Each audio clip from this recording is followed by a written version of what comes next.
அதிமுக சார்பா வந்து 2016, 21ல காங்கிரஸ் எம்எல்ஏவா முதலத்தூர்ல இருந்த மலேசியா பாண்டி வந்து சீட்டு கேட்கிறார். அவர் வந்து அதிமுகவில் இணைஞ்சிட்டார். அவர் வந்து சீட்டு கேட்கிறார். கிட்டத்தட்ட அவருக்கு சீட்டு குடுத்தாங்கன்னா, இது வந்து ராஜகண்ணப்பனுக்கு வந்து ஒரு பெரிய டஃப் ஃபைட்டா இருக்கும். ஆனா 2 பேருமே வந்து ஒரே சமூகத்த சேர்ந்தவங்க.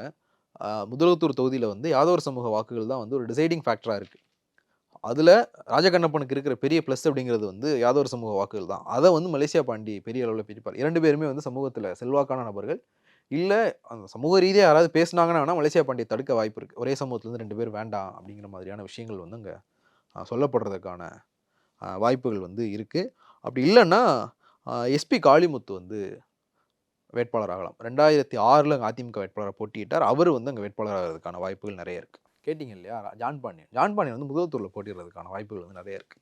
2011ல அங்க போட்டியிட்டு ஒரு 20,000 வாக்குகளுக்கு மேல வாங்கினார். ஸோ அவர் வந்து இங்க முதலத்தூர் வந்து கேட்கறதுக்கான வாய்ப்பு இருக்கு. ஏன்னா அவரு பேசும்போது முதலத்தூர் பத்தி சொன்னோம்னா, "என் தொகுதி" அப்படின்னாரு. ஸோ முதலத்தூர்ல வந்து ஜான் பாண்டியன் வாய்ப்பு கேட்கலாம்.